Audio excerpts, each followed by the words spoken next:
आप देख रहे हैं समाचार एजेंसी ऑफ इंडिया में साइन न्यूज।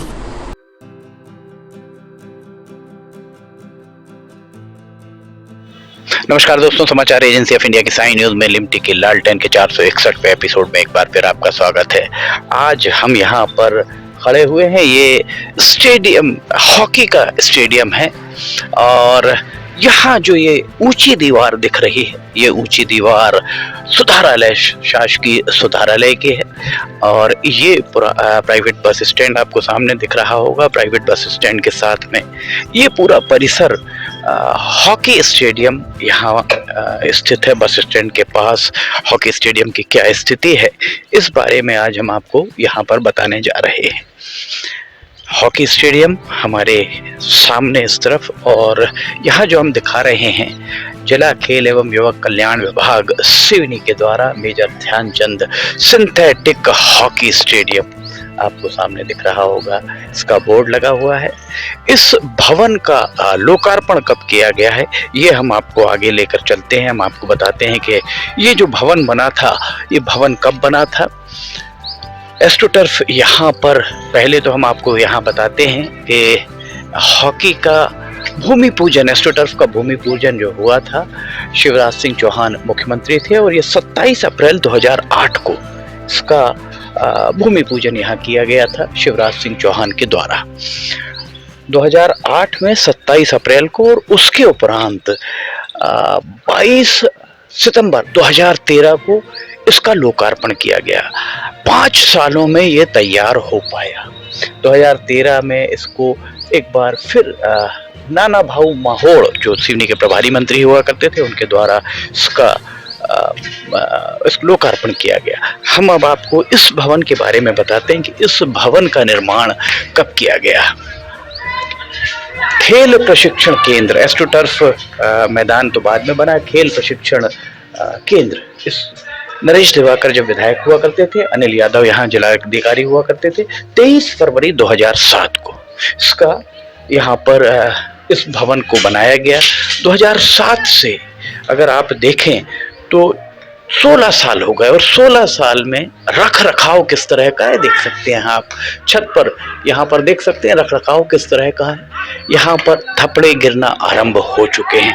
अब हम आपको हॉकी स्टेडियम के अंदर लेकर चलते हैं। हॉकी स्टेडियम की क्या स्थिति है, एस्ट्रोटर्फ की क्या स्थिति है 2013 से 2023, 10 साल के अंदर हॉकी स्टेडियम की स्थिति क्या आज की डेट में है, ये हम आपको अंदर चल के बताते हैं।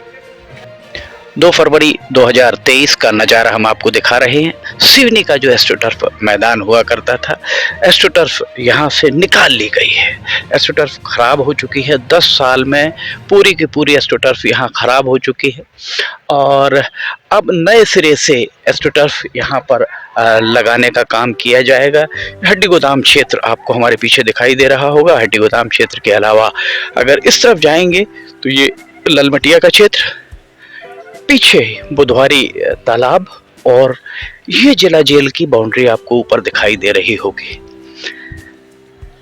एस्ट्रोटर्फ सिवनी में मैदान 2013 में मिला और 2013 के बाद यहाँ लगातार खेल की प्रैक्टिस होती रही। खेल की प्रैक्टिस के साथ में एक बात हम आपको बताना चाहेंगे, यहाँ काफ़ी जगह इसके सामने भी करीब 2-3 एकड़ जगह यहाँ पर आरक्षित पड़ी हुई है। याद पड़ता है कि ये जो पीछे का हिस्सा जहाँ प्राइवेट बस स्टैंड आप देख रहे हैं, यहाँ अस्पताल हुआ करता था और अस्पताल के पीछे का हिस्सा पोस्टमार्टम सेंटर यहाँ पर पीछे हुआ करता था। पोस्टमार्टम सेंटर के पीछे यहाँ पूरी जगह खाली पड़ी हुई थी और हड्डी गोदाम यहाँ आगे जाकर एक बिल्डिंग बनी हुई थी जहां पर जो मृत जानवरों की हड्डियां एकत्र की जाती थी, इसलिए इसे हड्डी गोदाम कहा जाता था उस समय। ये हम आपको 70-80 के दशक की बात बता रहे हैं।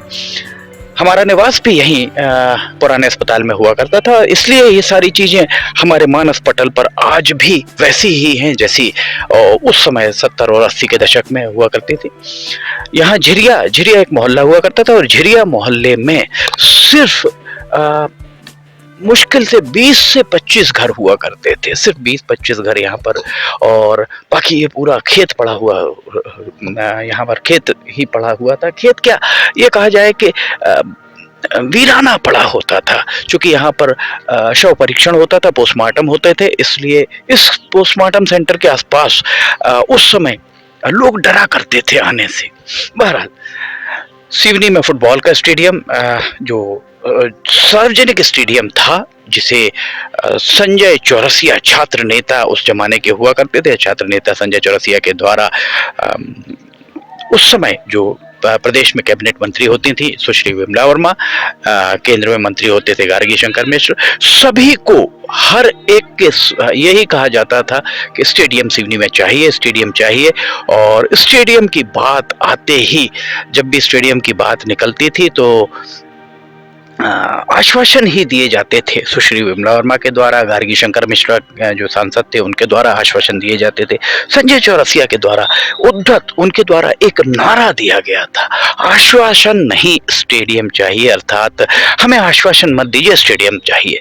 हमेशा आश्वासन ही मिला करते थे, और यही कारण है, संजय चौरसिया के का ही प्रयास था, उन्हीं के प्रयास के कारण सिवनी में एक स्टेडियम मिला। और उस स्टेडियम को धीरे धीरे धीरे धीरे पहले तो जगह आरक्षित हुई, उसके आसपास कुछ बैठने के लिए गैलरी बनाई गई, गैलरी बनाने के साथ ही एक धीरे धीरे गेट भी लगे, और गेट लगने के बाद आज जो फुटबॉल स्टेडियम आप देखते हैं वो फुटबॉल का स्टेडियम नहीं है।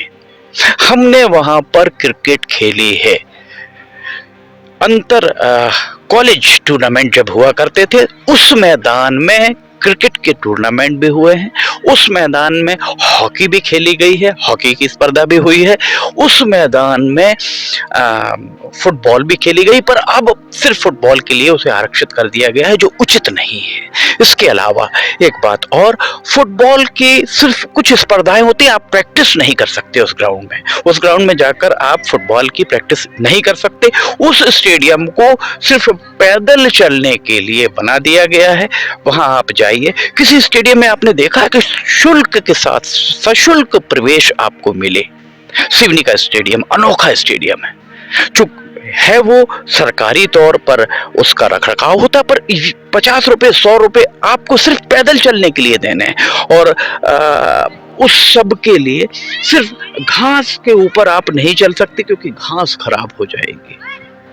पैदल चलने के लिए सिवनी में प्रवीण सिंह अड़ायच जब कलेक्टर हुआ करते थे, जलसागर के आसपास 1 करोड़ रुपए की लागत से जो भी डेवलपमेंट किया गया था, पैदल पाथवे बनाया गया था। स्टेडियम की क्या जरूरत है? स्टेडियम खेलने के लिए होता है, वहां खोल दिया जाए, फुटबॉल वहां पर लोग खेलें, क्रिकेट वहां पर खेलें, जिसे जो मर्जी वो खेले, वहां बंधन क्यों? बहरहाल ये जो हम आपको दिखा रहे हैं, ये हॉकी का स्टेडियम एस्ट्रोटर्फ निकल गई है, और अब एस्ट्रोटर्फ कब लग पाएगी? अभी हमने कार्यालय में जाकर, ये कार्यालय है, कार्यालय में जाकर पता करने का प्रयास किया कि यहाँ पर एस्ट्रोटर्फ का जो ठेका दिया गया है वो किसे दिया गया है, कब तक ये यहाँ एस्ट्रोटर्फ लग पाएगी, खिलाड़ी कब तक खेल पाएंगे। एक बड़ी राहत की बात है कि सिवनी में एस्ट्रोटर्फ का मैदान बना, और उस एस्ट्रोटर्फ मैदान में सभी को खेलने की अनुमति थी। यहाँ कोई ऐसा बंधन नहीं था कि आप सिर्फ यहाँ पर अनुमति लेकर खेल सकते हैं। यहाँ फुटबॉल हॉकी की नर्सरी सिवनी को कहा जाता है, और सिवनी में जो प्रौढ़ हो रही पीढ़ी, 50 साल से ज्यादा जिनकी आयु है, वे इस बात को बहुत अच्छे से, या 55 साल से ज्यादा जिनकी आयु है, वे इस बात को बहुत बेहतर तरीके से जानते हैं कि अभ्यासशाला का जो मैदान है, जिसे वर्तमान में दशहरा मैदान कहा जाता है, अब इस साल वहां दशहरा नहीं मनाया गया। इसका कारण हम उसके कारण में नहीं जाना चाहते, पर हमारा कहना यह है कि जब अभ्यासशाला थाने कोतवाली के सामने जो मैदान हुआ करता था, वहां फुटबॉल, माफ कीजिए, हॉकी की प्रैक्टिस हुआ करती थी, ब्रदर्स क्लब के खिलाड़ी आपस में प्रैक्टिस करते थे, तब कम से कम 1000 की तादाद में दर्शक आजू बाजू बैठकर सिर्फ प्रैक्टिस देखा करते थे। ये जुनून है सिवनी में हॉकी का। बाबा राघव दास जैसी प्रतियोगिता सिवनी में होती थी। बाबा राघव दास प्रतियोगिता पुलिस ग्राउंड में होती थी, और पुलिस ग्राउंड में पैर रखने की जगह नहीं होती थी, इतनी भीड़ वहां पर होती थी दर्शकों की।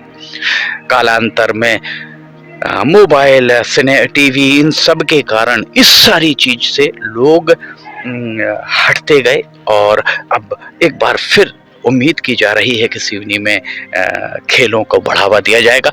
जिला क्रिकेट संघ अस्तित्व में है, क्रिकेट का स्टेडियम एक भी नहीं है। लगभग 2 दशक से जिला क्रिकेट संघ के पदाधिकारी पदों पर जमे हुए हैं। वे पद छोड़ना नहीं चाहते और सिवनी में क्रिकेट का विकास नहीं करना चाहते। पूरी जवाबदारी के साथ हम कह रहे हैं, इसलिए ये बात कह रहे हैं, सिवनी में क्रिकेट का स्टेडियम एक भी नहीं है। याद पड़ता है जब हम दिल्ली में पत्रकारिता करते थे, उस दौरान रमन सिंह सिकरवार यहाँ पर पुलिस अधीक्षक हुआ करते थे और मनोहर दुबे यहाँ जिला कलेक्टर थे। एक स्पर्धा पॉलिटेक्निक मैदान में हुई, उस दौरान हम दिल्ली से सिवनी आए हुए थे। उस दौरान जब हमने मनोहर दुबे से, कलेक्टर हुआ करते थे, उनसे जब क्रिकेट के स्टेडियम की मांग करी कि साहब यहाँ एक क्रिकेट का स्टेडियम होना चाहिए, तो उन्होंने जिला क्रिकेट संघ के अध्यक्ष राजकुमार खुराना से कहा था कि आप जगह देख लीजिए, अलॉट कराने की जवाबदारी हमारी। बहुत विडंबना कही जाएगी, बहुत दुख की बात है कि 2 दशकों में भी जिला क्रिकेट संघ के पदाधिकारी जो अंगद की तरह अपना पैर जमाए बैठे हुए हैं, वे क्रिकेट को भी बढ़ावा नहीं देना चाहते, क्रिकेट की कोई स्पर्धा यहाँ पर नहीं कराना चाहते। और जब उनसे कहा जाता है कि क्रिकेट की स्पर्धाएं क्यों नहीं कराई जाती, प्रैक्टिस क्यों नहीं होती, तो उनका सीधा जवाब होता है ये हमारी जवाबदेही नहीं है। तो जिला क्रिकेट संघ की जवाबदेही आखिर है क्या, ये वे बताएं, जनता को बताएं। और अगर 2 दशक से किसी पद पर कोई बैठा हुआ है तो उसे अपनी अकाउंटेबिलिटी भी बतानी चाहिए। खैर, एस्ट्रोटर्फ मैदान में एस्ट्रोटर्फ निकाल ली गई, ग्रास निकाल ली गई, फिर लगेगी, कब लगेगी इस बारे में हम आगे आपको बताएंगे। समाचार एजेंसी ऑफ इंडिया की साई न्यूज में लिमटी की लालटेन के 461वें एपिसोड में फिलहाल इतना ही। अगर आपको समाचार एजेंसी ऑफ इंडिया की साई न्यूज में वीडियोस और अन्य चीजें पसंद आ रही हों, लिमटी की लालटेन पसंद आ रही है, तो आप इसे लाइक, सब्सक्राइब, शेयर जरूर कीजिए। साथ ही कमेंट बॉक्स में नीचे जाकर बताइए कि आपको ये कैसे लग रहे हैं। साथ ही @खबर 1 मिनट, सिर्फ 1 मिनट की खबरें भी हमने आरंभ करी हैं, वे भी आपको कैसी लग रही हैं ये जरूर बताइएगा। समाचार एजेंसी ऑफ इंडिया के सहयोगी अखिलेश दुबे के साथ लिमटी की लालटेन का 462वां एपिसोड लेकर बहुत जल्द हाजिर होंगे। फिलहाल इजाजत लेना चाहेंगे। जय हिंद।